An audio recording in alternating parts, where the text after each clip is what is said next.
My dear students and parents, this is Daniel and welcome back to our channel. NEET UG 2025 examination குரிய result release ஆயிடுச்சு இல்லைங்களா? இந்த result release ஆனதுக்கப்புறம் நமக்கு national testing ஏஜென்சியிலிருந்து சில முக்கியமான தரவுகள் அப்படிங்கிறது கொடுக்கப்பட்டிருக்கு. முதல்ல தமிழ்நாட்டிலிருந்து அந்த டாப் 100 ரேங்குக்குள்ளே வந்த மாணவர்களுக்கு மிஸ்பா கரியர் அகாடமியின் சார்பாக எங்களுடைய வாழ்த்துக்களும் பாராட்டுகளும். தமிழ்நாட்டில் எல்லா வருஷமே டாப் 100க்குள்ளே கண்டிப்பாக சில ஸ்டூடெண்ட்ஸ் வந்துடுவாங்க. இந்த வருஷமும் நிறைய ஸ்டூடெண்ட்ஸ் வந்திருக்கிறாங்க. கிட்டத்தட்ட 6 ஸ்டூடெண்ட்ஸ் கிட்ட வந்திருக்காங்கன்னு நினைக்கிறேன். ஸோ அதில் ஃபர்ஸ்ட் இதில் பார்த்தீங்க அப்படின்னா Suryanarayanan, I hope so all India rank 27ல் இருக்கிறாங்க. ஸோ மிஸ்பா அகாடமியின் சார்பாக எங்களுடைய வாழ்த்துக்களும் பாராட்டுகளும். ஸோ முதல்ல இந்த வருஷம் தமிழ்நாட்டில் எத்தனை பேர் ரிஜிஸ்டர் பண்ணாங்க, ஆல் இண்டியா கோட்டாவில் எவ்வளோ பேர் ரிஜிஸ்டர் பண்ணாங்க, இந்தியா ஃபுல்லாக எத்தனை பேர் பார்ட்டிசிபேட் பண்ணாங்க, இது மாதிரி நிறைய விஷயங்களை அவங்க ஒரு பிடிஎஃபாக கொடுத்துருக்குறாங்க. 2019 20, 21, 22, 23, 24, 25 வரைக்கும் ஒவ்வொரு வருஷமும் எத்தனை மாணவர்கள் நமக்கு வந்து பார்ட்டிசிபேட் பண்ணாங்க, பாஸ் ஆனாங்க அப்படிங்கிறது எல்லாத்தையுமே இங்கே வந்து கொடுத்துட்டு இருக்கிறாங்க. ஓகேங்களா? ஸோ இப்போ அதில் வந்து பார்த்தீங்க அப்படின்னா டோட்டலாக நமக்கு 2019 25 வரைக்கும் நிறைய விஷயங்கள். ஸோ இதில் சில முக்கியமான விஷயங்களை மட்டும் நான் உங்களுக்கு ஹைலைட் பண்ணி காமிச்சிடுறேன். ஸோ அப்போ 400 மார்க்லேருந்து 686 மார்க் த ஃபர்ஸ்ட் ரேங்க் இல்லைனா டாப் ஸ்கோர் ஆஃப் 2025. போன வருஷம் 720க்கு 720 67 பேர்கிட்ட எடுத்தாங்க இல்லையா? இதெல்லாம் கணக்கெல்லாம் முடிச்சு 686 கொண்டு வந்து நிறுத்தியிருக்கிறாங்க. ஸோ ஆல் ஓவர் இந்தியா பார்க்கும்போது மார்க்குங்கிறது குறையுது. நிறைய மதிப்பெண்கள் 500 மார்க், 550 மார்க், 580 மார்க் அப்படிங்கிற ரேங்கே பார்த்தீங்க அப்படின்னா ஆல் இண்டியா ரேங்க் ரொம்ப நல்ல ரேங்க்ல இருக்கிறாங்க. ஸோ அப்போ ஓவரால் ரேங்க் அனாலிசிஸ் போயிட்டு இருக்கு. அந்த ஒர்க் முடிஞ்ச உடனே அடுத்த வீடியோவில் கட் ஆஃப் மார்க்ஸ் எப்படி இருக்கும் அப்படிங்கிறத நான் உங்களுக்கு எக்ஸ்பிளைன் பண்ணுறதுக்கு முயற்சி எடுக்கிறேன். ஸோ 400லேருந்து 686 வரைக்கும் எவ்வளோ பேர் இருக்கிறாங்க அப்படிங்கிறதையும் நான் உங்களுக்கு காமிச்சிடுறேன். ஸோ ஃபர்ஸ்ட் திங் நமக்கு வந்து டோட்டல் டாப் ஸ்கோருங்கிறது 686. இதுதான் இந்த வருஷத்தினுடைய முதல் மதிப்பெண் 686. அண்ட் டாப் 100 ஸ்டூடெண்ட்ஸில் 6 பேர் தமிழ்நாட்டிலேருந்து வந்திருக்கிறாங்க. அவங்களுக்கு மிஸ்பா அகாடமியின் வாழ்த்துக்களும் பாராட்டுகளும். அடுத்ததா இப்போ ஆல் இண்டியா லெவலில் எவ்வளோ பேர் ரிஜிஸ்டர் பண்ணாங்க, அதில் எத்தனை பேர் பார்ட்டிசிபேட் பண்ணாங்க, அதாவது எக்ஸாம் எழுதுனாங்க, எக்ஸாம் எழுதுனதில் எத்தனை பேர் பாஸ் ஆகிருக்கிறாங்க அப்படிங்கிறத நான் உங்களுக்கு காமிச்சிடுறேன். ஸோ டோட்டலாக ரிஜிஸ்டர்டு பார்த்தீங்கன்னா 22,76,000 பேர்.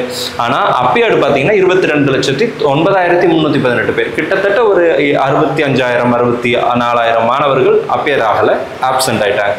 குவாலிஃபைடு பார்த்தீங்கன்னா கிட்டத்தட்ட பாதிக்கும் பாதி தான். 12,36,531 பேர் தான் வந்து குவாலிஃபைங் மார்க் அப்படிங்கிறது எடுத்திருக்கிறாங்க. அந்தந்த கன்சர்ன் கேட்டகரியில் குவாலிஃபைங் மார்க் என்னங்கிறது வீடியோ போட்டிருந்தோம் இல்லையா? அந்த குவாலிஃபைங் மார்க் எடுத்த மாணவர்கள் 12,36,000 மாணவர்கள் தான் இந்தியாவில் பாஸ் ஆகிருக்கிறாங்க நீட் 2025. சரிங்களா? இப்போ தமிழ்நாடுக்கு வருவோம். ஓவரால் பர்சன்டேஜ் 55.968%, 55% கிட்ட 56% கிட்ட பாஸ் ஆகிருக்கிறாங்க, குவாலிஃபை ஆகிருக்கிறாங்க நீட் எக்ஸாமில். இப்போ தமிழ்நாடுலையும் இதே மாதிரி டேட்டா இருக்குது. ரிஜிஸ்டர்டு பார்த்தீங்கன்னா 1,40,40,58 மாணவர்கள் தமிழ்நாடு நேட்டிவிட்டியாக கொண்ட மாணவர்கள் அப்படின்ற ஒரு கவுண்ட், தமிழ்நாட்டிலிருந்து எழுதின மாணவர்கள் அப்படிங்கிற கவுண்ட். சரிங்களா? இப்போ இதில் அப்பியர்டு எவ்வளோன்னா 1,35,715 பேர். ஒரு 5,000 பேர் என்ன பண்ணலன்னா எழுதலை, எக்ஸாம் எழுதலை. ஆனால் அதில் 1,35,000 பேரில் எவ்வளோ பேர் பாஸ் ஆகிட்டாங்க, குவாலிஃபை ஆகிருக்கிறாங்க, எத்தனை பேர்கிட்ட பாஸ் மார்க் இருக்குது அப்படின்னு சொல்லி கேட்டிங்கன்னா இதுவும் அதே மாதிரி தான். 76,181 மாணவர்கள் தான், பாதிக்கும் பாதியான மாணவர்கள் தான் பாஸ் ஆகிருக்கிறாங்க. பர்சன்டேஜ் பார்த்தீங்கன்னா அதே மாதிரி 56.1%, 56.1% தான் குவாலிஃபைங் மார்க் ஆயிருக்கு. ஸோ அப்போ தமிழ்நாட்டில் 1,40,000 பேர் எழுதினாலும் கூட குவாலிஃபை ஆகக்கூடிய மார்க், ஜஸ்ட் பாஸ் மார்க் வாங்கக்கூடிய மாணவர்களுடைய எண்ணிக்கை பாதிக்கும் பாதியாக தான் இருந்துக்கிட்டு வருது. இதுதான் இந்த வருஷத்தில் தமிழ்நாட்டினுடைய நிலைமையாக இருக்குது. இந்த வருஷம் மட்டும் இல்லை, இது எல்லா வருஷமும் கிட்டத்தட்ட இதே ரேஷியோவில் தான் இருக்குது. ஸோ இது வந்து தமிழ்நாட்டில் இருக்கக்கூடிய டேட்டா. இப்போ 600லேருந்து இப்போ ஒவ்வொரு மார்க் ரேஞ்சிலும் எவ்வளோ பேர் இருக்கிறாங்க அப்படிங்கிறத நான் காமிக்கிறேன். இது என்டிஏ கொடுத்த டேட்டா. சரிங்களா?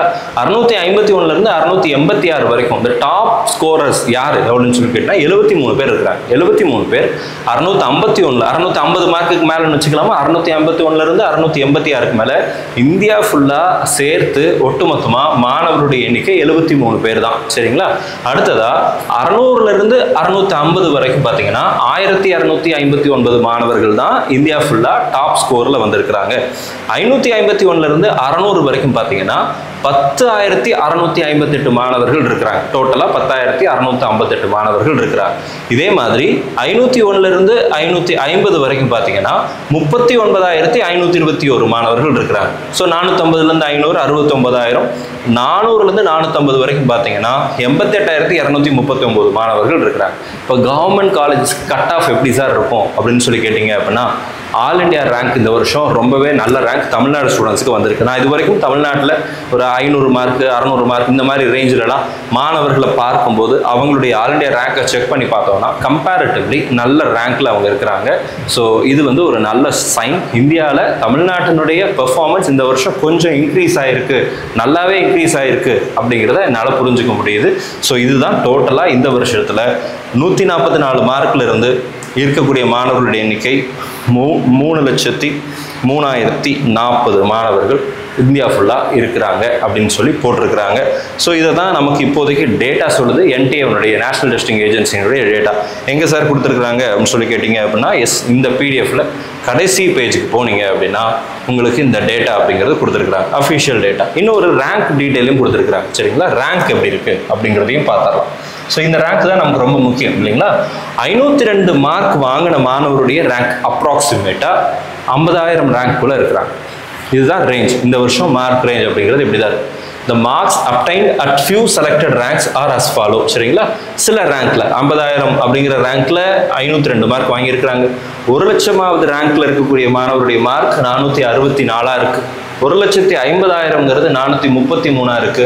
2,00,000னா 405, 2,50,000னா 380, 3,00,000 அப்படிங்கிற ரேங்க்ல இருக்கிறவங்க நமக்கு வந்து பார்த்தீங்கன்னா 357, 3,50,000 பார்த்தீங்கன்னா 336, 4,00,000 பார்த்தீங்கன்னா 316, 4,50,000 298, 5,00,000 ரேங்க் அப்படிங்கிறது 281வது மார்க்ல இருக்கிறாங்க அப்படின்னு சொல்லி நேஷனல் டெஸ்டிங் ஏஜென்சி சொல்லியிருக்கிறாங்க. ஸோ அப்போ இதில் எதை விஷயத்தை நம்ம கவனமாக கவனிக்கணும்னு சொல்லி கேட்டிங்கன்னா, இந்த 502 மார்க் வாங்கினவருடைய எண்ணிக்கை 50,000 ரேங்க் அப்படின்னு சொல்லி வந்திருக்கு இல்லைங்களா. All India rank general rank சொல்கிறேன், 50,000 ரேங்க் அப்படின்னு வந்திருக்கு இல்லைங்களா. அப்போ இந்த ரேங்க் பொசிஷன் அப்படிங்கிறது வந்து கம்யூனிட்டி வைஸ் கேட்டகரி வைஸ் எப்படி ஸ்பிளிட் ஆகுது அப்படிங்கிறதையும் நம்ம அனாலிசிஸ் பண்ணிட்டு இருக்கிறோம். ஸோ அதை பேஸ் பண்ணி நம்ம வந்து கூடிய சீக்கிரத்தில் கட் ஆஃப் மார்க்ஸ் எப்படி இருக்கும் அப்படிங்கிறத பார்க்கலாம். டோட்டலாக நமக்கு வந்து பார்த்தீங்கன்னா நமக்கு 400 மார்க்கு வரைக்கும் அப்படின்னு பார்த்தீங்கன்னா 69,053 மாணவர்கள் இருக்கிறாங்க அப்படின்னு சொல்லி நம்ம பார்த்துருக்குறோம். ஸோ இதுதான் என்டிஏ தரப்புலேருந்து நமக்கு வந்திருக்கிற மிக முக்கியமான டேட்டாவாக இருக்குது. கூடிய சீக்கிரத்தில் இது தவிர வேறு ஏதாவது இன்ஃபர்மேஷன் வந்துச்சு அப்படின்னா அதை பேஸ் பண்ணி நான் உங்களுக்கு கட் ஆஃப் மார்க்ஸை வந்து இது பண்ணுறேன். ஸோ இதில் மிக முக்கியமாக உங்ககிட்ட இருந்து எனக்கு தேவையான ஒரு விஷயம் என்னென்னா, உங்ககிட்ட இருந்து நான் எதிர்பார்க்குற ஹெல்ப் என்ன நினைக்கிறேன் என்ன அப்படின்னு சொல்லி கேட்டிங்கன்னா, உங்களுடைய ஆல் இண்டியா ரேங்க் என்ன, உங்களுடைய ஸ்கோர் என்ன. ஸோ இந்த ரெண்டு விஷயத்தையும் நீங்கள் ஷேர் பண்ணீங்க, கமெண்ட் செக்ஷனில் போட்டிங்க அப்படின்னா இதை பேஸ் பண்ணி தமிழ்நாட்டு மாணவர்களுடைய பெர்ஃபார்மன்ஸ் எப்படி இருக்குது, அவங்களுடைய cut off marks all India ரேங்க்கை கம்பேர் பண்ணும்போது தமிழ்நாட்டில் எப்படி இருக்கும் அப்படிங்கிறத அனலைஸ் பண்ணுறதுக்கு எனக்கு ஹெல்ப்ஃபுல்லாக இருக்கும். ஒருவேளை உங்ககிட்ட நம்மளுடைய ஆஃபீஸ் நம்பர் வாட்ஸ்அப் நம்பர் இருந்துச்சு அப்படின்னா you can also share your score card if you wish. நீங்கள் விருப்பப்பட்டீங்க அப்படின்னா ஷேர் பண்ணலாம். அதில் என்னுடைய ரேங்க் டீட்டெயில்ஸை செக் பண்ணுறதுக்கும் எங்களுக்கு அது ஹெல்ப்ஃபுல்லாக இருக்கும். ஸோ அப்போ ஆல் இண்டியா ரேங்க்கும் உங்களுடைய ஸ்கோர், நீட் ஸ்கோர் என்ன, இந்த ரெண்டு விஷயத்தை ஷேர் பண்ணும்போது அதை பேஸ் பண்ணி கமெண்ட் செக்ஷனில் அதாவது அக்யூரேட்டாக போகலனா கூட இப்போ 52,814 அப்படின்னு உங்கள் ரேங்க் இருந்துச்சுன்னா 52,800ன்னு மட்டும் கூட போடுங்க. ஏன்னா உங்களுடைய பர்சனல் டேட்டாவை நீங்கள் கொடுக்கணுங்கிற அவசியம் கிடையாது, உங்கள் ஸ்கோர் கார்டை கூட நீங்கள் அனுப்பணுங்கிற அவசியம் கிடையாது. But you can share the approximate rank. 52,825 அப்படின்னா 52,820ன்னு போடுங்க. 52,820 ப்ளஸ் அப்படின்னு சொல்லி கூட போடலாம். ஸோ அது உங்களுடைய ப்ரைவசியை நாங்கள் வேல்யூ பண்ணுறோம். ஸோ உங்களுடைய all India rank approximate as well as உங்களுடைய NEET score card, accurate NEET score card, அது பிரச்சனை கிடையாது. ஸோ இந்த ரெண்டையும் போடும்போது கமெண்ட் செக்ஷனை டைப் பண்ணுங்கள். Will use those data to analyse the cut off marks of all India as well as Tamil Nadu marks. So இந்த வீடியோ உங்களுக்கு யூஸ்ஃபுல்லாக இருந்திருக்கும்னு நினைக்கிறேன். யூஸ்ஃபுல்லாக இருந்துச்சுன்னு நினச்சிங்கன்னா மறக்காம வீடியோ லைக் பண்ணிடுங்க. அண்ட் இது வரைக்கும் நீங்கள் நம்ம சேனலை சப்ஸ்கிரைப் பண்ணாமல் இருக்கிறீங்க அப்படின்னா மறக்காம சேனலை சப்ஸ்கிரைப் பண்ணி வச்சுக்கோங்க. அண்ட் இந்த வீடியோ உங்களுடைய நண்பர்கள் உறவினர்களுக்கும் ஷேர் பண்ணுங்கள். ஸோ அவங்களுக்கும் இந்த இன்ஃபர்மேஷன் அப்படிங்கிறது பிரயோஜனமாக இருக்கும். All the very best and thank you so much. நம்மளுடைய மிஸ்பா கரியர் அகாடமியை சேனலில் பார்க்கக்கூடிய மாணவர்கள் மற்றும் பெற்றோர்களுக்கு அவங்களுடைய மருத்துவக் கல்லூரிகள், அவங்க விரும்பின மருத்துவக் கல்லூரிகள் உங்களுக்கு கிடைக்கணும்னு சொல்லி உங்களுக்கு நான் ப்ரே பண்ணிக்கிறேன். All the very best and thank you so much.